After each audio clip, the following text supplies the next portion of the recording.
ഈ രാജ്യങ്ങൾ ഒരു ഭീഷണിയും ആരിൽ നിന്നും നേരിടുന്നില്ല. ഇറാനുമായി നല്ല സൗഹൃദത്തിലാണ് എന്ന് കരുതുക. ഇസ്രയേലുമായി നല്ല സൗഹൃദത്തിലാണ് എങ്കിൽ മധ്യപൗരസ്ത്യ പ്രദേശത്ത് സംഘർഷങ്ങൾ ഉണ്ടാവില്ല. സംഘർഷങ്ങളില്ലാത്ത മധ്യപൗരസ്ത്യ പ്രദേശത്തേക്ക് അമേരിക്കൻ സൈന്യങ്ങൾ കടന്നു വന്നിട്ട് കാര്യമില്ല. അമേരിക്കയിൽ എണ്ണ ഉത്പാദിപ്പിക്കുന്നതിനേക്കാൾ ഏറെ ഉത്പാദന ചെലവ് കുറവാണ് ഗൾഫ് രാജ്യങ്ങൾ. കാരണം റിലേറ്റീവ്ലി ചീപ്പർ ലേബർ ഉപയോഗിക്കാൻ സാധിക്കും. GCC ഇപ്പോൾ ചിന്തിക്കുന്ന ചിലരെങ്കിലും ഇപ്പോൾ കരുതുന്നുണ്ടാവും, അമേരിക്കയ്ക്ക് താവളങ്ങൾ നൽകിയത് ഒരു ബാധ്യതയായില്ലേ. ട്രംപിൻ്റെ ചതി എന്ന ചിന്ത കൂടുതൽ ബലപ്പെട്ടു വരുന്നു. അതായത് ട്രംപിനെ എത്രത്തോളം നമ്പാം, ട്രംപിൻ്റെ വാക്കുകൾക്ക് എത്രത്തോളം വില കൊടുക്കാം. GCC രാജ്യങ്ങൾ ഒരുപക്ഷെ പുനരാലോചനയിലാണ്. കേവലം പെട്രോ ഡോളേഴ്സ് ജനറേറ്റ് ചെയ്യാൻ ഉള്ള ഒരു സംവിധാനമല്ലേ, അമേരിക്കയുടെ ഡോളർ അധിഷ്ഠിത ലോക എണ്ണ വ്യാപാരം തുടരാനുള്ള ഉപാധികളല്ലേ തങ്ങളെ പേടിപ്പിച്ച് ഭയപ്പെടുത്തി ഭയചകിതരാക്കി ആശയക്കുഴപ്പത്തിലാക്കി ഇങ്ങനെ വിടക്കാക്കി തനിക്കാക്കി വെച്ചിരിക്കുകയല്ലേ അമേരിക്ക എന്ന് ലേശമുറക്കെ ചോദിക്കുന്ന ഗൾഫ് രാജ്യങ്ങളുണ്ട്. അതുകൊണ്ട് അമേരിക്ക കൂടുതൽ ബാധ്യതയാകുന്നു ഗൾഫ് രാജ്യങ്ങൾക്ക്. വിശ്വാസവഞ്ചന അമേരിക്ക കാട്ടിത്തുടങ്ങിയിരിക്കുന്നു എന്ന ഒരു ചിന്ത പ്രബലമാണ്. ഡോക്ടർ മോഹൻ വർഗീസ്, ഇറാൻ യുദ്ധത്തിൽ ഏത് രീതിയിൽ കണക്കുകൂട്ടിയാലും ഏറ്റവും വലിയ നഷ്ടം ഗൾഫ് കോഓപ്പറേഷൻ കൗൺസിൽ അഥവാ GCC രാജ്യങ്ങൾക്കാണ് എന്ന് വ്യക്തമാണ്.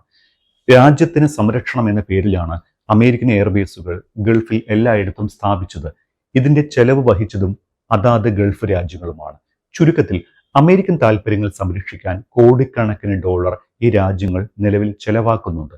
അമേരിക്ക യുദ്ധം ചെയ്യുന്നതാകട്ടെ ഇസ്രയേലിന് വേണ്ടിയും. പക്ഷേ ഇറാൻ ഇസ്രയേൽ അമേരിക്ക യുദ്ധത്തിൽ ബലിയാടായത് GCC രാജ്യങ്ങളല്ലേ? ഇതുമായി ബന്ധപ്പെട്ട് കഴിഞ്ഞ ദിവസം ഞാൻ ഒരു റിപ്പോർട്ട് ചെയ്തതുമാണ്. ശരിക്കും ഞാൻ ആ റിപ്പോർട്ടിൽ കൃത്യമായി സൂചിപ്പിക്കുകയും ചെയ്തതാണ്, GCC രാജ്യങ്ങൾക്ക് അമേരിക്കയുടെ എതിർപ്പുണ്ടാകാനുള്ള കാരണം ഇത് തന്നെയാകും എന്നും. ശരിക്കും അമേരിക്കയോട് GCC രാജ്യങ്ങൾക്ക് അമർഷമുണ്ടോ? GCC രാജ്യങ്ങൾ ബലിയാടായി എന്ന് അനേകർ ചിന്തിക്കുന്നു. എന്തിനു വേണ്ടിയാണ് അമേരിക്കൻ സേനാ താവളങ്ങൾ GCC രാജ്യങ്ങളിൽ? സൗദി അറേബ്യയിൽ, കുവൈത്തിൽ, ഖത്തറിൽ, ബഹ്റൈനിൽ, എന്തിന് UAE പോലും അമേരിക്കൻ സേനാ താവളങ്ങൾ. അപ്പോൾ അവരുടെ ഏറ്റവും പ്രധാനപ്പെട്ട വിഭവമായ എണ്ണ, അതിന് സംരക്ഷണം ഉണ്ടാകണം. മറ്റാരും എണ്ണപ്പാടങ്ങൾ ആക്രമിക്കാതെ നോക്കണം. ഈ രാജ്യങ്ങൾ മറ്റാരും ആക്രമിച്ച് കീഴടക്കാതെ നോക്കണം. വളരെ ദുർബലമായ രാജ്യങ്ങളാണ്, എണ്ണ സമ്പന്നമായ രാജ്യങ്ങളാണ്. പക്ഷേ സൈനികമായി ഒറിജിനലി വലിയ ശക്തി ഉണ്ടായിരുന്ന രാജ്യങ്ങളല്ല. പക്ഷേ അടിമുടി ഈ രാജ്യങ്ങളെ അമേരിക്ക ആയുധമണിയിക്കുന്നു എന്ന് പറയുമ്പോൾ ആയുധങ്ങൾ വെറുതെ കൊടുക്കുന്നതല്ല, വലിയ തുക ഈടാക്കിക്കൊണ്ട് ഒരു സുരക്ഷാ ഭീഷണി ഉണ്ട് എന്ന പ്രതീതി ഉണ്ടാക്കിക്കൊണ്ട് അമേരിക്കയുടെ യുദ്ധവിമാനങ്ങൾ, അമേരിക്കയുടെ വെടിക്കോപ്പുകൾ, അമേരിക്കയുടെ സർവൈലൻസ് സംവിധാനങ്ങൾ, സുരക്ഷാ സംവിധാനങ്ങൾ, താഡ് ആൻഡ് പേട്രിയോട്ട് മിസൈൽ പ്രതിരോധ സംവിധാനങ്ങൾ എല്ലാം തന്നെ വൻ വിലയ്ക്ക് അമേരിക്കയിൽ നിന്നും ഈ ഗൾഫ് രാജ്യങ്ങൾ വാങ്ങേണ്ടി വരുന്നു. അതുകൊണ്ട് ഒരു സുരക്ഷാ ഭീഷണി ഈ രാജ്യങ്ങൾ നേരിടുന്നു എന്ന് ഉറപ്പുവരുത്തേണ്ട ബിസിനസ് പരമായ താല്പര്യം അമേരിക്കയ്ക്കുണ്ട്.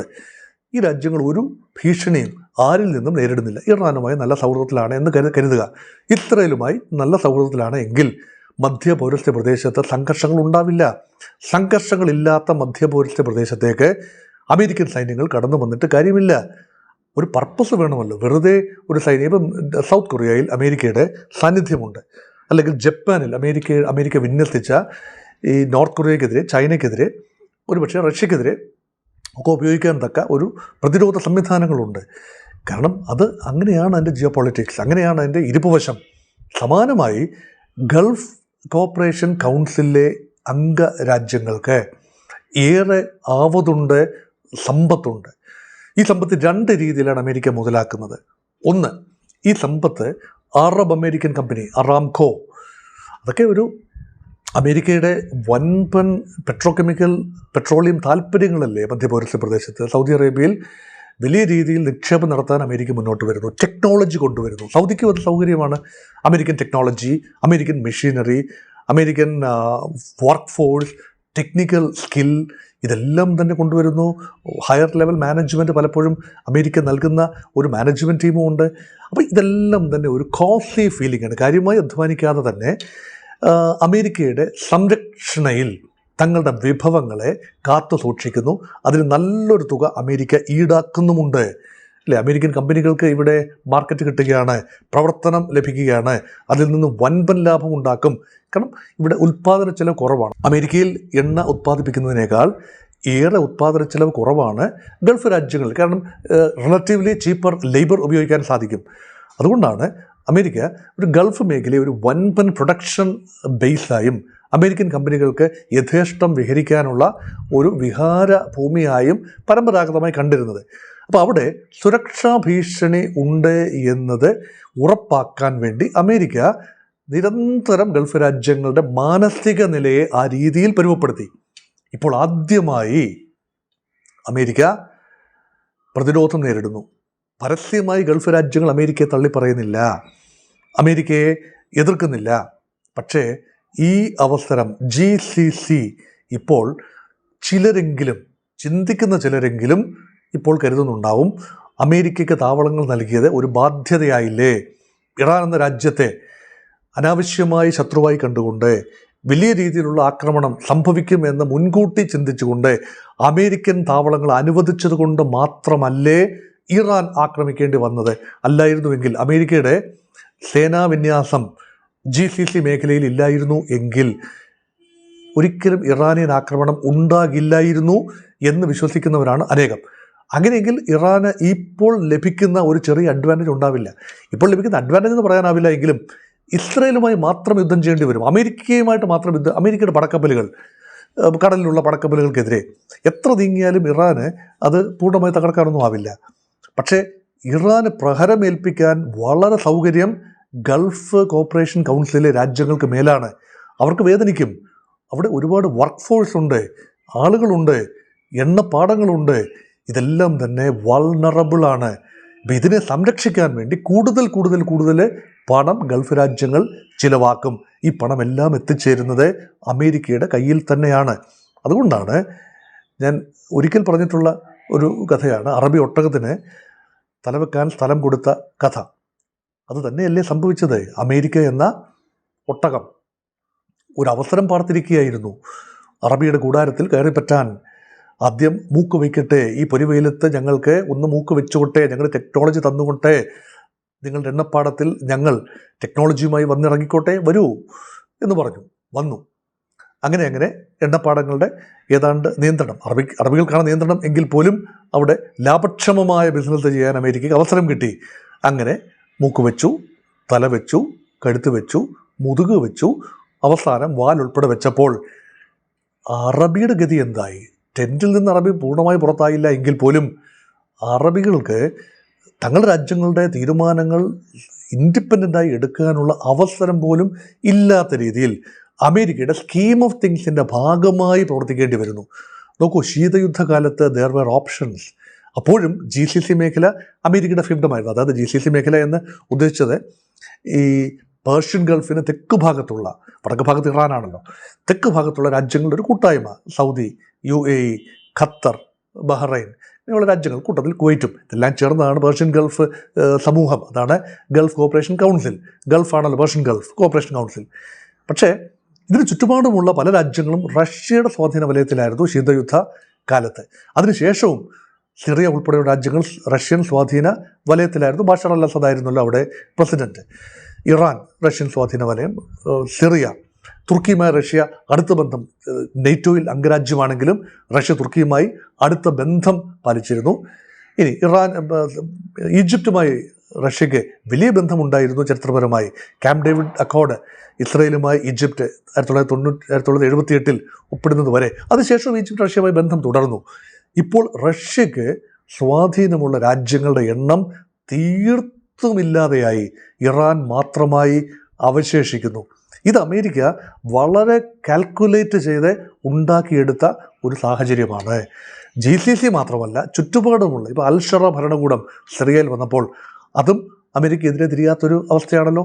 ഇറാഖിലെ ഭരണകൂടം, അവിടെ ഷിയാക്കൾക്കാണ് ഭൂരിപക്ഷം എങ്കിൽ പോലും അമേരിക്കയ്ക്ക് നിയന്ത്രിക്കാവുന്ന രീതിയിൽ ഇറാഖിലെ ഭരണകൂടവും നീങ്ങുന്നു. കാരണം അവർക്ക് പൂർണ്ണമായി ഇറാനോടൊപ്പം ചേർന്ന് നിൽക്കാനാവാത്ത ഒരവസ്ഥയാണ്.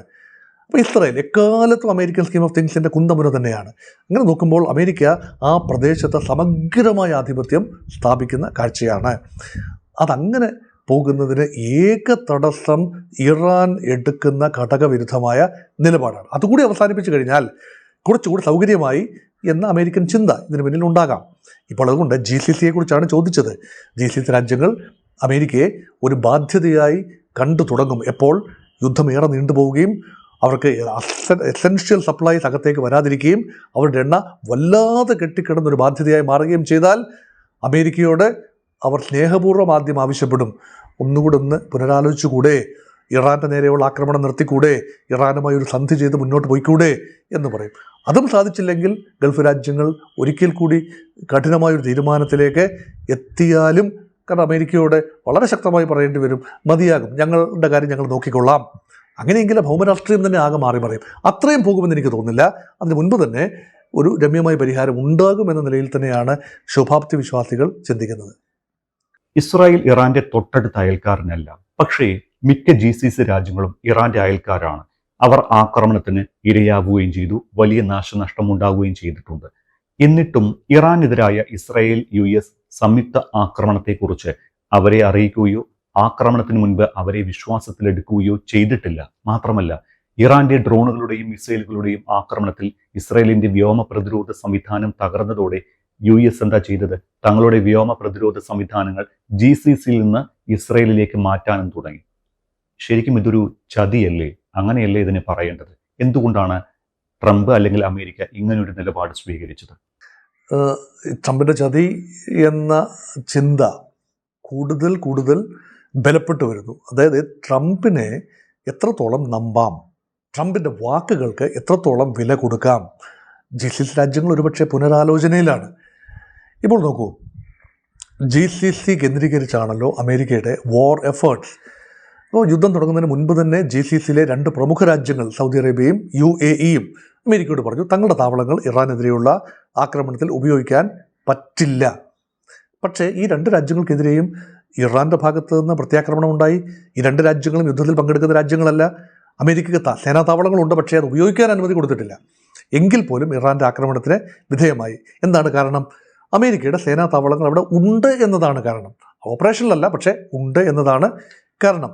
ഇറാൻ ആ രീതിയിലാണ് ചിന്തിക്കുന്നത്. ഇപ്പോൾ നോക്കൂ, ഈ ആക്രമണം ഫെബ്രുവരി മാസം 28 രാവിലെ ഇറാൻ്റെ പരമോന്നത നേതാവിന് നേരെ 48 പേരെ കൊന്നൊടുക്കിയ ആക്രമണം. ആ ആക്രമണം ഗൾഫ് രാജ്യങ്ങളെ മുൻകൂട്ടി അറിയിച്ചിരുന്നുവോ? തങ്ങൾ ആക്രമിക്കാൻ പോവുകയാണ് അറിയിച്ചിരുന്നുവോ? അവരുടെ അഭിപ്രായം ചോദിച്ചിരുന്നോ എന്നാണ് ചോദ്യമെങ്കിൽ ഇതുവരെയുള്ള സൂചന ഇല്ല എന്ന് തന്നെയാണ്. ആക്രമണം നടന്നേക്കാം, പക്ഷേ ഒരു സഖ്യകക്ഷികളായി ഗൾഫ് രാജ്യങ്ങളെ അമേരിക്ക കരുതുന്നു എങ്കിൽ എല്ലാവരുടെയും ഒരു തീരുമാനമാക്കണമല്ല ആക്രമണം. ഗൾഫ് രാജ്യങ്ങൾക്ക് ആക്രമണം ഒഴിവാക്കണം എന്ന് തന്നെയായിരുന്നു ആഗ്രഹം. എന്തുകൊണ്ടാണ്? ഇപ്പോൾ സംഭവിക്കും എന്ന ഒരു മുൻധാരണ അവർക്കുണ്ടായിരുന്നു. ഇറാൻ പ്രകോപിതരായാൽ തങ്ങളായിരിക്കും ഏറ്റവും വൾണറബിൾ, ഏറ്റവും അധികം ആക്രമണ ഭീഷണി നേരിടുന്നത്.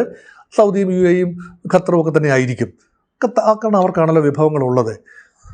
ഇറാഖിലും അതുപോലെ കുവൈറ്റിലും ഒക്കെ തന്നെ ആക്രമണങ്ങൾ സംഭവിച്ചു. ഈ രാജ്യങ്ങളൊക്കെ തന്നെ ഒരു രീതിയിലും ഇസ്രയേലിൻ്റെ വാക്ക് കേട്ട് അമേരിക്ക ആക്രമണം നടത്തുന്നത് അതിനോട് യോജിക്കുന്ന രാജ്യങ്ങൾ അല്ല. പക്ഷേ അമേരിക്ക ആക്രമണ പദ്ധതിയുമായി മുന്നോട്ട് പോയി. അപ്പോൾ അവിടെയാണ് വഞ്ചിച്ചോ, വിശ്വാസ വഞ്ചന കാട്ടിയോ, ഒരുമിച്ച് നിൽക്കുന്നു എന്ന് പറയുമ്പോൾ യുദ്ധപദ്ധതികളും ഏകോപനം, നിങ്ങളുടെ രാജ്യത്തെ മണ്ണ് ഞങ്ങൾ ഉപയോഗിക്കുന്നില്ല, പക്ഷേ ആത്യന്തികമായി നിങ്ങൾ അഫക്റ്റഡ് ആകും, അതുകൊണ്ട് ഞങ്ങൾ മറ്റു മാർഗ്ഗങ്ങൾ, നയതന്ത്രത്തിന് ഒരു അവസരം കൂടി കൊടുക്കുന്നു. 3 റൗണ്ട് ചർച്ച കഴിഞ്ഞല്ലോ. 1 റൗണ്ട് ഒമാനിൽ വെച്ചും 2 റൗണ്ട് ജനീവയിൽ വെച്ചും ചർച്ച നടത്തി. അടുത്ത റൗണ്ട് വിയന്നയിൽ വെച്ച് എന്ന് പറഞ്ഞുകൊണ്ട് പിരിയുന്ന സമയത്ത് സമാധാനം ഉണ്ടാകുമെന്ന പ്രതീക്ഷയിൽ തന്നെയായിരുന്നു ഗൾഫ് രാജ്യങ്ങൾ, GCC രാജ്യങ്ങൾ. അവർ ആ പ്രതീക്ഷയാണ് പങ്കുവെച്ചതും. അപ്പോൾ പിന്നെ ഏകപക്ഷീയമായി അമേരിക്ക നടത്തുന്ന ആക്രമണം ഗൾഫ് രാജ്യങ്ങളുടെ കണക്ക് കൂട്ടലുകളെ തെറ്റിച്ചു. അവിടെയാണ് വിശ്വാസവഞ്ചന ഉണ്ടാകുന്നത്. അതൊന്ന്, ഒരു ഡയമെൻഷൻ. രണ്ടാമത്തെ ഡയമെൻഷൻ, അമേരിക്കയ്ക്ക് താരതമ്യം ചെയ്ത് നോക്കുമ്പോൾ ഗൾഫ് രാജ്യങ്ങളാണോ ഏറ്റവും വേണ്ടപ്പെട്ടത്, ഇസ്രയേലാണോ ഏറ്റവും വേണ്ടപ്പെട്ടത് എന്നതാണ് ചോദ്യം. ഇപ്പോൾ ഇറാൻ ഗൾഫ് രാജ്യങ്ങളെ മാത്രമല്ല ആക്രമിക്കുന്നത്, നിരന്തരമായി ഇസ്രയേലിനെ ആക്രമിക്കാൻ ശ്രമിക്കുന്നു. അയൺ ഡോം സംവിധാനം പരമാവധി പ്രവർത്തിക്കുന്നു. പക്ഷേ നാശനഷ്ടങ്ങൾ ഉണ്ടാകുന്നുണ്ട്. അവിടെ വലിയ രീതിയിലാണ് വ്യോമ പ്രതിരോധ സംവിധാനങ്ങൾ തകർന്നത്. നമ്മൾ കണ്ടല്ലോ, ഈ ജോർദനിലെ വ്യോമ പ്രതിരോധ സംവിധാനം, റൈഡാർ സംവിധാനം തകർന്നു. അത് വലിയ ബുദ്ധിമുട്ടാണ് ഉണ്ടാക്കിയത്. ഇറാഖിലെ പല നഗരങ്ങളും ആക്രമിക്കപ്പെട്ടു, വ്യോമ പ്രതിരോധ സംവിധാനങ്ങൾ തകർന്നു. എന്നിട്ട് ഖത്തറിലെ പോലും പ്രതിരോധ സംവിധാനങ്ങൾക്ക് തകർച്ചയുണ്ടായി. അപ്പോൾ ഗൾഫ് രാജ്യങ്ങളെ സംരക്ഷിക്കാൻ വിന്യസിച്ചിരുന്ന പല മിസൈൽ പ്രതിരോധ സംവിധാനങ്ങളും ഇസ്രയേലിലേക്ക് മാറ്റുന്നു. ഇസ്രയേലിനെ സംരക്ഷിക്കാനായി, ചെറിയ രാജ്യമായി ഇസ്രയേലിനെ സംരക്ഷിക്കാനായി അങ്ങോട്ട് മാറ്റുന്നു. അങ്ങനെ അവരുടെ അയൺ ഡോമിന് കുറച്ചുകൂടി പ്രതിരോധ ശക്തി നൽകാനായി അമേരിക്ക അങ്ങനെ ചെയ്യുന്നു എന്ന വാർത്തകൾ വരുന്നു. ഇതിനോട് ഇപ്പോൾ നിലവിൽ ഔപചാരികമായി പുറമെ ഗൾഫ് രാജ്യങ്ങൾ പ്രതികരിച്ചതായി കാണുന്നില്ല. പക്ഷേ ഉള്ളിൻ്റെ ഉള്ളിൽ അമേരിക്കയുടെ സ്നേഹം, അമേരിക്കയുടെ വിശ്വാസം ആർക്ക് വേണ്ടി? തങ്ങൾ വെറും കറവപ്പശുക്കളല്ലേ? അമേരിക്കയ്ക്ക് വെൽത്ത് ജനറേറ്റ് ചെയ്യാൻ ഉള്ള, കേവലം പെട്രോ ഡോളേഴ്സ് ജനറേറ്റ് ചെയ്യാൻ ഉള്ള ഒരു സംവിധാനമല്ലേ? അമേരിക്കയുടെ ഡോളർ അധിഷ്ഠിത ലോക എണ്ണ വ്യാപാരം തുടരാനുള്ള ഉപാധികളല്ലേ തങ്ങളെ പേടിപ്പിച്ച് ഭയപ്പെടുത്തി ഭയചകിതരാക്കി ആശയക്കുഴപ്പത്തിലാക്കി ഇങ്ങനെ വിടക്കാക്കി തനിക്കാക്കി വെച്ചിരിക്കുകയല്ലേ അമേരിക്ക എന്ന് ലേശമുറക്കെ ചോദിക്കുന്ന ഗൾഫ് രാജ്യങ്ങളുണ്ട്. പക്ഷേ അവിടുത്തെ ഭരണാധികാരികൾക്ക് ചോദിക്കാനാവില്ല. കാരണം ആ ഭരണാധികാരികളുടെ ഓരോ ഷെയ്ഖിൻ്റെയും എമീറിൻ്റെയും അല്ലെങ്കിൽ മറ്റ് രാജാക്കന്മാരുടെയും ഒക്കെ നിലനിൽപ്പ് തന്നെ അമേരിക്കയുമായുള്ള ഒരു ബന്ധത്തെ ആസ്പദമാക്കിയാണ്. അമേരിക്കയുടെ പദ്ധതികൾക്കെതിരെ തിരിഞ്ഞാൽ ഗൾഫ് രാജ്യങ്ങളുടെ രാജാക്കന്മാർക്ക് അല്ലെങ്കിൽ ഭരണാധികാരികൾക്ക് ഒരുപക്ഷെ സ്ഥാനഭ്രംശം നേരിടാം. കൊട്ടാരം അട്ടിമറികൾ ഏറെ ഉണ്ടാകാം. American engineered changes. അതുകൊണ്ട് ഗൾഫിലെ രാജ്യങ്ങൾ പരമാധികാര രാജ്യങ്ങളാണ്, എണ്ണസമ്പന്നമാണ്, ഒക്കെയാണ്, എല്ലാം ഭദ്രം. നമുക്ക് ഏറെ വിദേശ നാണ്യം നേടിത്തരുന്ന രംഗമാണ്. വലിയ കറവപ്പശുവാണ് എല്ലാവർക്കും, നമുക്കും അത് ഇന്ത്യക്കാർക്കും. കാരണം ഇന്ത്യക്കാരത്ത് 90 ലക്ഷം പേരാണ് ഇവിടെ ഉള്ളത്. അതിൽ 30 ലക്ഷം മലയാളികളാണ്. കേരള മണ്ണ് ഇത്രയും വികസിക്കാൻ കാരണം, ഇത്രയും പുരോഗതി ഇവിടെ ഉണ്ടാകാൻ ഒരു കാരണം ഗൾഫിൽ നിന്ന് വരുന്ന പെട്രോൾ ഡോളേഴ്സ് അല്ലേ? അത് തള്ളിക്കളയാനാകുമോ? നന്ദിപൂർവ്വം സ്മരിക്കേണ്ടതല്ലേ ഓരോ മലയാളിയും? ഗൾഫ് രാജ്യങ്ങൾ നൽകുന്ന ആ പിന്തുണ, അല്ലെങ്കിൽ നമ്മുടെ വർക്ക് ഫോഴ്സ് നൽകുന്ന ഒരു സ്പേസ് നന്ദിപൂർവ്വം കാണേണ്ടതല്ലേ? പക്ഷേ ഗൾഫ് രാജ്യങ്ങളെ സംബന്ധിച്ചിടത്തോളം അവർക്ക് സ്വയം നിർണയ അവകാശം തീരെ ഇല്ലാതെ പോകുന്നു. അവിടെയാണ് അമേരിക്കയുടെ ആത്യന്തിക വഞ്ചന. വെറും ട്രേഡ് എന്ന രീതിയിൽ തന്നെയല്ലേ, വെറും പണമുണ്ടാക്കൽ മാത്രമല്ലേ? വൈകാരികമായി ഗൾഫ് രാജ്യങ്ങളോട് അമേരിക്കയ്ക്ക് എന്തെങ്കിലും അടുപ്പമുണ്ടോ എന്ന് ജനതയുടെ ഒരു പങ്ക്, അങ്ങനെ ജനതയുടെ പങ്ക് ചിന്തിക്കുന്നു എന്നതുകൊണ്ട് മാത്രം ഭരണാധികാരികൾ ചിന്തിക്കണമെന്നില്ല എന്നാണ് ഞാൻ പറഞ്ഞു വെച്ചത്. അങ്ങനെ ചിന്തിക്കുന്ന ആളുകൾ ഗൾഫ് രാജ്യങ്ങളിൽ കൂടി വരുന്നു. ഞാൻ പ്രവാസികളെക്കുറിച്ചല്ല പറയുന്നത്. ഗൾഫ് രാജ്യത്തെ ജോർദാനിലെയും അല്ലെങ്കിൽ മറ്റ് രാജ്യങ്ങളുടെ, അതായത് കുവൈത്തിലെയും സൗദി അറേബ്യയിലെയും ഖത്തറിലെയും ബഹ്റിനിലെയും UAE ഒക്കെ സാധാരണ ജനം അവർ തീരെ ബുദ്ധിശൂന്യരല്ല എന്ന് ഓർക്കണം. അറബികൾക്ക് ഇപ്പോൾ നല്ല വിദ്യാഭ്യാസം കിട്ടുന്നുണ്ട്. പലരും വിദേശ രാജ്യങ്ങളിൽ പോയി പഠിക്കുന്നുണ്ട്. ചിന്തിക്കാൻ കഴിയുന്നവർ തന്നെയാണ്. അവരിൽ പലരും ടെക്നിക്കലി സ്കിൽഡായി മാറിക്കഴിഞ്ഞിരിക്കുന്നു. അപ്പോൾ നമുക്കൊരു വിചാരമുണ്ട്, അവർക്കൊന്നും അറിയില്ല, അവരുടെ കാര്യങ്ങളെല്ലാം അമേരിക്ക ചെയ്തോളും. അവർക്ക് ചിന്തയുണ്ട്. പക്ഷേ അവർക്ക് ആവിഷ്കരിച്ച് ഭരണകൂടത്തെക്കുറിച്ച് കൊണ്ട് അങ്ങനെ ചിന്തിപ്പിക്കാൻ തക്ക ഒരു സംവിധാനം, ജനാധിപത്യ സംവിധാനം പൂർണ്ണ രൂപത്തിൽ അവിടെ ഇല്ല എന്നുകൂടി ഓർക്കണം. അതുകൊണ്ട് അമേരിക്ക കൂടുതൽ ബാധ്യതയാകുന്നു ഗൾഫ് രാജ്യങ്ങൾക്ക്. വിശ്വാസവഞ്ചന അമേരിക്ക കാട്ടിത്തുടങ്ങിയിരിക്കുന്നു എന്ന ഒരു ചിന്ത പ്രബലമാണ്. നിലവിൽ ഇറാനെതിരെ കട്ടക്കലിപ്പിൽ തന്നെയാണ് അറബ് രാജ്യങ്ങൾ. പക്ഷേ ഗൾഫിന്റെ സുരക്ഷയേക്കാൾ ഇസ്രായേലിന്റെ സുരക്ഷയ്ക്കാണ് അമേരിക്ക മുൻഗണന നൽകിയത് എന്ന കൈപ്പേറിയ സത്യം GCC മനസ്സിലാക്കിയിട്ടുണ്ടാകും, അതുറപ്പാണ്. അപ്പോൾ ഇറാനെ ആക്രമിക്കാൻ തങ്ങളുടെ പ്രദേശങ്ങളും വ്യോമാതിർത്തിയും ഉപയോഗിക്കാൻ അനുവദിക്കില്ല എന്ന് GCC രാജ്യങ്ങൾ ഒരുമിച്ച് തീരുമാനിച്ചാൽ യുദ്ധത്തിന്റെ ഗതി മാറില്ലേ? അത്തരമൊരു നടപടി ഗൾഫ് ഇറാന്റെ ശത്രുത ഇല്ലാതാക്കുകയും ചെയ്യും. അങ്ങനെ ഒരു നീക്കത്തിന് സാധ്യത കാണുന്നുണ്ടോ ഇങ്ങനെ യുദ്ധം നീണ്ടുപോയാൽ? ഇപ്പോൾ നിലവിൽ ഗൾഫ് രാജ്യങ്ങൾ ഒന്നും തന്നെ അമേരിക്കയുടെ താവളങ്ങളായി ഇപ്പോൾ ഉപയോഗിക്കുന്നില്ല. ആ രീതിയിലല്ല ഉപയോഗിക്കുന്നത്. അമേരിക്കയ്ക്ക് ഇൻഡയറക്റ്റ്ലി എല്ലാ സഹായവും ഗൾഫ് രാജ്യങ്ങളിൽ അമേരിക്കൻ താവളങ്ങളിൽ ലഭിക്കുന്നുണ്ട്, അത് മറക്കുന്നില്ല. പക്ഷേ നേരിട്ട് ഇപ്പോഴും ഒരു ഗൾഫ് രാജ്യത്തെയും അല്ലെങ്കിൽ GCCയിലെ ഒരു രാജ്യത്തിൻ്റെയും സേനയുടെ വിമാനങ്ങളോ മിസൈലുകളോ ഇറാനെതിരെ നാളിതുവരെ, ഈ നിമിഷം വരെ ഉപയോഗിച്ചിട്ടില്ല എന്നത് വസ്തുതയായി നിൽക്കുന്നു. അതേസമയം മറ്റ് രണ്ട് കാര്യങ്ങൾ വളരെ പരിഗണന അർഹിക്കുന്നതാണ്. ഒന്ന്, അമേരിക്കൻ താവളങ്ങൾ അവിടെ ഉണ്ട്, അത് നിലനിൽക്കുന്നു. അത് നിലനിൽക്കുന്നിടത്തോളം കാലം ഈ രാജ്യങ്ങൾ ആക്രമണ ഭീഷണി നേരിടുന്നു. അത് ഇറാൻ്റെ ഔപചാരിക നിലപാടാണ്, പുതിയ ഭരണകൂടത്തിൻ്റെ നിലപാടും കൂടിയാണ്. മുജ്തബ ഖുമൈനി അത് എടുത്തു പറയുകയും ചെയ്തു. സേനാ താവളങ്ങൾ ഉള്ളിടത്തോളം കാലം അത് ഞങ്ങൾക്കെതിരെ ഉപയോഗിക്കുന്നോ ഇല്ലയോ എന്നതല്ല, അമേരിക്കയുമായി നിങ്ങൾക്ക് സേനാ താവളങ്ങൾ നൽകിക്കൊണ്ടുള്ള ഒരു ബന്ധം ഉള്ളിടത്തോളം കാലം ഞങ്ങൾ ആക്രമിക്കും എന്ന് പറഞ്ഞാൽ ആ സേനാ താവളങ്ങൾ എത്ര കാലം തുടരണം എന്ന തീരുമാനമെടുക്കാനുള്ള ശക്തി GCC രാജ്യങ്ങൾക്കുണ്ടോ എന്നതാണ് ഇവിടുത്തെ ചോദ്യം. ഇല്ല എന്ന് തന്നെയാണ് എൻ്റെ വിനീതമായ അഭിപ്രായം. കാരണം ആ സാഹചര്യത്തിൽ എത്തിച്ച് നിർത്തിയിരിക്കുന്നു. അതുകൊണ്ടാണ് ഇപ്പോൾ ഇസ്രയേലിനെ സഹായിക്കാൻ വേണ്ടി നടത്തുന്ന യുദ്ധം അതിന് വില കൊടുക്കേണ്ടി വരുന്നത് ഗൾഫ് രാജ്യങ്ങളല്ലേ. അവർക്കല്ല എങ്കിൽ ഇറാനോട് നേരിട്ട് വിരോധം തോന്നിയിട്ട് കാര്യമില്ല. സൗദി അറേബ്യയും ഇറാനും തമ്മിൽ ചില കാര്യങ്ങളിൽ മൂപ്പിളവ തർക്കങ്ങളൊക്കെ ഉണ്ടായിരുന്നു ചരിത്രപരമായി. അത് ചൈന ഇടപെട്ട് ഏതാനും വർഷം മുൻപ് ചൈനയുടെ ഒരു വലിയ ഇടപെടൽ അത് അമേരിക്കയുടെ തലയ്ക്ക് മുകളിൽ കൂടി സംഭവിച്ചതാണ്. അമേരിക്ക മാത്രമാണ് അവിടെ ഇടപെട്ടിരുന്നത് എന്ത് പ്രശ്നം പരിഹരിക്കാനും. പക്ഷേ ഇറാനും സൗദി അറേബ്യയും തമ്മിൽ ഒരു സമാധാന ഒരു ചിന്തയിലേക്ക് കൊണ്ടുവന്നത് ചൈനയാണ്. കാരണം ചൈനയുടെ വലിയ വ്യാപാര താല്പര്യങ്ങളുണ്ട്. ഈ രാജ്യങ്ങളൊക്കെ ചൈനയ്ക്ക് എണ്ണ വിൽക്കുന്നുണ്ട്. നാളുകളിലും ചൈന വലിയൊരു വിപണി തന്നെയാണ്. അതുകൊണ്ട് ചൈനയുമായുള്ള ബന്ധം ഗൾഫ് രാജ്യങ്ങൾക്ക് പൂർണ്ണമായി ഉപേക്ഷിക്കാനാവില്ല. പക്ഷേ അമേരിക്കയെ വിട്ടുകളയാനും ആവില്ല. അമേരിക്ക തന്നെയാണ് തൽക്കാലത്തേക്ക് ഗൾഫ് രാജ്യങ്ങളുടെ സംരക്ഷണ ചുമതല ഏറ്റെടുക്കുന്നത്. അതുകൊണ്ട് ഇറാൻ എന്ന വിപത്ത് ഗൾഫ് രാജ്യങ്ങളുടെ മേൽ പെയ്തിറങ്ങുന്നതിൻ്റെ പിന്നിൽ ഇസ്രയേലിൻ്റെ താല്പര്യങ്ങൾ അല്ലേ എന്ന ചിന്തയാണ്.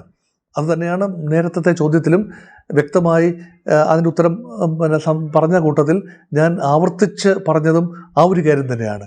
ഇവിടെ ഇസ്രയേലിൻ്റെ ഒബ്ജക്റ്റീവ്, ഇസ്രയേലിൻ്റെ ഡിഫൻസ് പാരഡൈം, ഇസ്രയേലിൻ്റെ സെക്യൂരിറ്റി കൺസേൺ അതുമാത്രമാണ് അമേരിക്ക ഗൗരവമായി എടുക്കുന്നത്.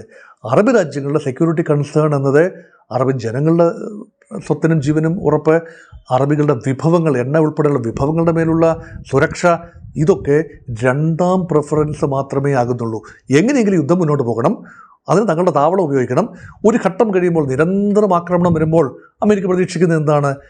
UAEയും സൗദിയും ഉൾപ്പെടെ രാജ്യങ്ങൾ പറയും, ഇനി തങ്ങൾക്ക് തിരിച്ചടിക്കാതിരിക്കാൻ പറ്റില്ല, അതുകൊണ്ട് തങ്ങളുടെ താവളങ്ങൾ നിങ്ങൾ ഉപയോഗിച്ചുകൊള്ളൂ. അമേരിക്കൻ വിമാനങ്ങൾ, അമേരിക്കൻ പടക്കപ്പലുകൾ എല്ലാം ഞങ്ങളുടെ പോർട്ടുകളിൽ നങ്കൂരം വിട്ടോളൂ, വിമാനത്താവളങ്ങൾ ഉപയോഗിച്ചോളൂ, നമുക്ക് ഒരുമിച്ച് നിന്ന് ഇറാനെ ആക്രമിക്കാം എന്ന രീതിയിലേക്ക്, ആ ഒരു അടിമ മനോഭാവത്തിലേക്ക് ഗൾഫ് ജനത, ഗൾഫ് രാജ്യങ്ങളുടെ ഗൾഫ് ഭരണകൂടം എത്തുമെന്ന് തന്നെയാണ് അമേരിക്ക പ്രതീക്ഷിക്കുന്നത്. കാരണം യുദ്ധത്തിൻ്റെ അടുത്ത ഘട്ടം ഇറാനെ ഒരു രീതിയിലും പൂർണ്ണമായി തകർക്കാനാവുന്നില്ല എങ്കിൽ ഗൾഫ് രാജ്യങ്ങളുടെ കൂട്ടുപിടിച്ചുകൊണ്ട് തന്നെ, ഇപ്പോൾ ഗൾഫ് രാജ്യങ്ങൾ ഇപ്പോഴും മാറി നിൽക്കുകയാണ് യുദ്ധത്തിൽ നിന്നും. അവർ ആക്രമിക്കപ്പെടുന്നുണ്ട്, പക്ഷേ യുദ്ധത്തിൽ അവർ നേരിട്ടില്ല. പക്ഷേ യുദ്ധത്തിലേക്ക് അവരെ കൂടി വലിച്ചഴിക്കുക. അതുകൊണ്ടും കാര്യമായ മാറ്റം ഉണ്ടാകുന്നുണ്ടോ? അമേരിക്കയുടെ ആകമാന ഫയർ പവറിനോടൊപ്പം ചേർത്ത് നിൽക്കാനാവുമോ? എല്ലാ ഗൾഫ് രാജ്യങ്ങളും ചേർന്നുള്ള ഫയർ പവർ ചേർത്ത് കൂട്ടിയാലും അമേരിക്കയുടെ ഫയർ പവറിനോടൊപ്പം ഉണ്ടാകാൻ പറ്റുമോ? ഇല്ല. പക്ഷേ അമേരിക്കയുടെ ഫയർ പവറിന് കൃത്യതയും വ്യക്തതയും മിഴിവും തെളിവും ഉണ്ടാകുന്നത് ഗൾഫ് രാജ്യങ്ങളെ അമേരിക്കയുടെ താവളങ്ങൾ ഉപയോഗിക്കുമ്പോഴാണ്. അവിടെയും വ്യോമാധിപത്യം മാത്രമാണത് ഇപ്പോഴേ ഉണ്ടല്ലോ. അമേരിക്ക ഇപ്പോൾ തന്നെ 99% വ്യോമ ആധിപത്യമുണ്ട്. ഒരു അമേരിക്കൻ വിമാനവും ഇറാൻ്റെ എയർ സ്പേസിൽ വെച്ച് തകർന്നു വീണതായി അറിയില്ല. ഉണ്ടെങ്കിൽ അവർ ആഘോഷിക്കുമായിരുന്നല്ലോ. അതില്ല. അതുകൊണ്ട് എയർ സുപ്പീരിയോറിറ്റി നിയർ കംപ്ലീറ്റ്. അത് മതിയാകുമോ? 100ാമത്തെ പ്രാവശ്യം ആ ചോദ്യം നമ്മൾ ചോദിക്കുന്നു. അത് മതിയാകുമോ? ഇറാനെ പൂർണ്ണമായി കീഴ്പ്പെടുത്താൻ എയർ പവർ, എയർ അഡ്വാൻറ്റേജ്, വ്യോമ ആധിപത്യം മാത്രം മതിയാകുമോ? ഇല്ല. അറബ് രാജ്യങ്ങളെ കൂടി കൂട്ടുപിടിച്ചാലും അറബി സൈന്യങ്ങൾ ഇറാൻ്റെ മണ്ണിലേക്ക് അമേരിക്കൻ സൈന്യങ്ങളോടൊപ്പം മാർച്ച് ചെയ്ത് കയറും എന്ന് സുബോധമുള്ള ആരെങ്കിലും വിശ്വസിക്കുമോ? ഇല്ല എന്ന് തന്നെയാണ് ചിന്ത, പൊതുവെയുള്ള ചിന്ത. അതുകൊണ്ട് ഗൾഫ് രാജ്യങ്ങൾക്ക് കാര്യമായി ഒന്നും തന്നെ ചെയ്യാനില്ല. അമേരിക്കയെ യുദ്ധത്തിൽ നിന്ന് പിന്തിരിപ്പിക്കാൻ പരമാവധി ശ്രമം നടത്തുക, അങ്ങനെ തങ്ങളുടെ തടിയും കൂടുതൽ കേടാകാതെ നോക്കുക, രമ്യമായൊരു പരിഹാരം ഉണ്ടാവുക. ആത്യന്തികമായി ഇറാൻ എക്കാലത്തും ഒരു വിപത്തായി നിലനിർത്താൻ ഗൾഫ് രാജ്യങ്ങൾ ഒന്നും ആഗ്രഹിക്കില്ല. അവർക്ക് സ്വച്ഛന്തമായ ജീവിതമാണ് ആഗ്രഹം. അവരുടെ സമ്പത്ത് പരമാവധി മാക്സിമൈസ് ചെയ്യുക എന്ന് തന്നെയാണ് ഗൾഫ് രാജ്യങ്ങളുടെ താല്പര്യം. ഇനി ഇതിൻ്റെ മറ്റൊരു വശം ചിന്തിച്ചാൽ വലിയ നഷ്ടങ്ങൾ ഗൾഫ് രാജ്യങ്ങൾക്ക് ഉണ്ടായിട്ടുണ്ട്. ഇറാനെതിരെ ഐക്യരാഷ്ട്രസഭയിലും പരാതി നൽകി. ഒരുപക്ഷെ നമ്മൾ ഇത്ര നേരം സംസാരിച്ചതിന് നേർവിപരീതമായി ഇറാനെ ഒറ്റക്കെട്ടായി അറബ് രാജ്യങ്ങൾ തിരിച്ചടിക്കുമോ? അതിനുള്ള സാധ്യതയുണ്ടോ? ഇറാനെതിരെ UN സെക്യൂരിറ്റി കൗൺസിലിൽ കഴിഞ്ഞ ദിവസം പ്രമേയമുണ്ടായി. അതിലുള്ള ഗൾഫ് രാജ്യങ്ങൾ എല്ലാം തന്നെ ഇറാനെതിരായ നിലപാടാണ് എടുത്തത്. റഷ്യയും ചൈനയും സെക്യൂരിറ്റി കൗൺസിലിലെ സ്ഥിര അംഗത്വമുള്ള വീറ്റോ അധികാരമുള്ള അവകാശമുള്ള രാജ്യങ്ങളാണ്. അവ ആ വോട്ടെടുപ്പിൽ നിന്നും വിട്ടുനിന്നു. അങ്ങനെ സെക്യൂരിറ്റി കൗൺസിലിലെ 15-അംഗ സെക്യൂരിറ്റി കൗൺസിലിൽ 13-0 ഇറാനെ കുറ്റപ്പെടുത്തുന്ന ഗൾഫ് രാജ്യങ്ങളുടെ പ്രമേയം വിജയിച്ചു. അതാണ് ഒരു നേട്ടം. ഗൾഫ് രാജ്യങ്ങൾ ലോകത്തിൻ്റെ തന്നെ ശബ്ദമായി തങ്ങൾക്കെതിരെയുള്ള ആക്രമണം നീതീകരിക്കാനാവാത്തതാണ്, ഇറാൻ കുറ്റം ചെയ്തിരിക്കുന്നു എന്ന് ലോകത്തോട് പറഞ്ഞു. അത് ലോകം ആ രീതിയിൽ അംഗീകരിച്ചു. ചൈനയും റഷ്യയും വിട്ടുനിന്നു എന്ന് പറയുമ്പോഴും ഇറാൻ അനുകൂലമായിട്ട് തന്നെയാണ് വിട്ടുനിന്നത് എന്ന് നമുക്ക് വായിച്ചെടുക്കാം. മറുപക്ഷത്ത് റഷ്യ കൊണ്ടുവന്നൊരു പ്രമേയമുണ്ട്. അതായത് അമേരിക്ക ഇറാനെ ആക്രമിച്ചത് ആരും ഇതുവരെ വിമർശിച്ചിട്ടില്ല. അത് വിമർശിച്ചുകൊണ്ടുള്ള ഒരു പ്രമേയം. അത് പാസ്സാക്കിയെടുക്കാൻ റഷ്യയ്ക്കും ചൈനയ്ക്കും കഴിഞ്ഞതുമില്ല. അതുകൊണ്ട് ഗൾഫ് രാജ്യങ്ങൾക്ക് വേണമെങ്കിൽ പറയാം, ലോകം തങ്ങളോടൊപ്പം നിൽക്കുന്നു, ലോകം ഇറാനോടൊപ്പം അല്ല നിൽക്കുന്നത്, ആക്രമണ വിധേയരായത് തങ്ങളാണ്, തങ്ങൾ ആക്രമിച്ചിട്ടില്ല, അമേരിക്ക അങ്ങോട്ട് ആക്രമിച്ചോ, തങ്ങൾ ആക്രമിച്ചിട്ടില്ലല്ലോ, അതുകൊണ്ട് തങ്ങൾ നിസ്സഹായരാണ്, തങ്ങൾ ആക്രമണ ഭീഷണി മാത്രം നേരിട്ടു, തങ്ങൾക്ക് നേരെ അനാവശ്യമായി ഇറാൻ ആക്രമണം നടത്തി എന്ന് ലോകത്തെ കൊണ്ട് തന്നെ പറയിപ്പിക്കുന്നതിൽ ഗൾഫ് രാജ്യങ്ങൾ വിജയിച്ചു. പക്ഷേ ഇനി ഒന്നുകൂടി സ്നേഹമുള്ള പ്രേക്ഷകർ, ചിന്തിക്കുന്ന പ്രേക്ഷകർ ആലോചിച്ച് നോക്കൂ. ഇത് ഐക്യരാഷ്ട്ര സംഘടന പറഞ്ഞു എന്നതുകൊണ്ട് മാത്രം എന്തെങ്കിലും മാറ്റം അവിടെ സംഭവിക്കുമോ? ഇറാനെ നിയന്ത്രിക്കാൻ ഐക്യരാഷ്ട്ര സംഘടനയ്ക്ക് കഴിയുമോ? അമേരിക്കയെ നിയന്ത്രിക്കാൻ കഴിയുമോ? ഒരു വിടർത്തൽ ഉണ്ടാകട്ടെ, സീസ് ഫയർ എന്ന് ജനീവയിൽ ഇരുന്നു കൊണ്ട് അല്ലെങ്കിൽ ന്യൂയോർക്കിൽ ഇരുന്നു കൊണ്ട് പറഞ്ഞാൽ ആരെങ്കിലും വെടിനിർത്തുമോ? അമേരിക്ക വെടിനിർത്തുമോ? ഇസ്രായേൽ വെടിനിർത്തുമോ? ഇറാൻ വെടിനിർത്തുമോ? ഇല്ലല്ലോ. അപ്പോൾ ഇതൊക്കെ കേവലം ഔപചാരികമായ കാര്യങ്ങൾ മാത്രമാണ്. പക്ഷേ ഗൾഫ് രാജ്യങ്ങൾക്ക് സമാധാനിക്കാം, ലോകം തങ്ങളോടൊപ്പമുണ്ട്, ലോകത്തിൻ്റെ കരുതൽ സ്നേഹം തങ്ങളോടൊപ്പമുണ്ട്. പക്ഷേ ഡിഫെൻഡ് ചെയ്യാൻ സംവിധാനം ലോകത്തിനൊന്നുമില്ല. അത് യുണൈറ്റഡ് നേഷൻസിൻ്റെ സേനാവിന്യാസം ഗൾഫ് രാജ്യത്തെ ഒന്നും വരുന്നില്ല, അതില്ല, അങ്ങനെ ഒരു കാര്യമില്ല. ഐക്യരാഷ്ട്ര സംഘടനയ്ക്ക് ചിലയ്ക്കാം എന്നല്ലാതെ ചിലത് ചെയ്യാനാവില്ല. No teeth to bite. ഇതാണ് ഐക്യരാഷ്ട്ര സംഘടനയുടെ ഇന്നത്തെ അവസ്ഥ. അതുകൊണ്ട് ഗൾഫ് രാജ്യങ്ങൾ വേണമെങ്കിൽ ഇപ്പോൾ അവർക്ക് പറഞ്ഞ് ആശ്വസിക്കാം, ലോകം തങ്ങളോടൊപ്പം ഉണ്ടല്ലോ, പ്രാർത്ഥനയിൽ ഓർത്തുകൊള്ളാം എന്നാണ് ലോകം പറയുന്നത്. അതല്ലല്ലോ, പ്രവൃത്തിയിൽ കാണിച്ചു തരാം എന്ന് പറഞ്ഞ് മുന്നോട്ട് വരാൻ, ഇറാനെ യുദ്ധം നിർത്തിപ്പിച്ചെടുക്കാൻ ആർക്ക് കഴിയും? അവിടെ പന്ത് ഗൾഫ് രാജ്യങ്ങളുടെ കോർട്ടിൽ തന്നെയാണ്. കഠിനമായ ചില തീരുമാനങ്ങൾ എടുക്കുകയും, അത് ഇറാൻ്റെ ആഗ്രഹം കൂടിയാണ് കേട്ടോ, ഗൾഫ് രാജ്യങ്ങൾ കഠിനമായ ചില തീരുമാനങ്ങൾ എടുക്കുകയും അമേരിക്കയുമായുള്ള ബാന്ധവം ഉപേക്ഷിക്കാതെ തന്നെ അമേരിക്കയുടെ താവളങ്ങളുടെ കാര്യത്തിൽ ചില മാറ്റങ്ങൾ വേണം, അത് നിരന്തരമായി ആവശ്യമായി കഠിനമായ സമ്മർദ്ദമായി വരുമ്പോൾ അമേരിക്ക ഗൾഫ് രാജ്യങ്ങളുമായി പിണങ്ങാനാവില്ല, ഒരിക്കലും പിണങ്ങാനാവില്ല. ഇസ്രായേൽ മാത്രം എങ്കിൽ അമേരിക്ക ആ പ്രദേശത്ത് വട്ടപൂജ്യമാണ്. ഇസ്രായേലിനെ മാത്രം കൊണ്ട് അമേരിക്ക ആ പ്രദേശത്തെ മധ്യപൗരസ്ത്യ പ്രദേശത്ത് മുന്നോട്ട് പോകാനാവില്ല. അതുകൊണ്ടാണ് ഗൾഫ് രാജ്യങ്ങളുടെ കോർട്ടിലാണ് ഇപ്പോൾ പന്ത്. അതെങ്ങനെ കളിക്കണം, എങ്ങോട്ട് അടിക്കണം, എങ്ങനെ അത് മനൂവർ ചെയ്യണം, ഈ തീരുമാനമെടുക്കാനുള്ള ആർജവം ഗൾഫ് കോർപ്പറേഷൻ കൗൺസിലെ രാജ്യങ്ങൾ കാട്ടുമോ എന്നതാണ് ഇവിടുത്തെ നിർണായകമായ ചോദ്യം. വളരെയധികം നന്ദി ഡോക്ടർ മോഹൻ വർഗീസ്, GCC രാജ്യങ്ങളുടെ നിലപാട് എന്തായിരിക്കുമെന്ന് കൃത്യമായി പറഞ്ഞു വെച്ചതിന്.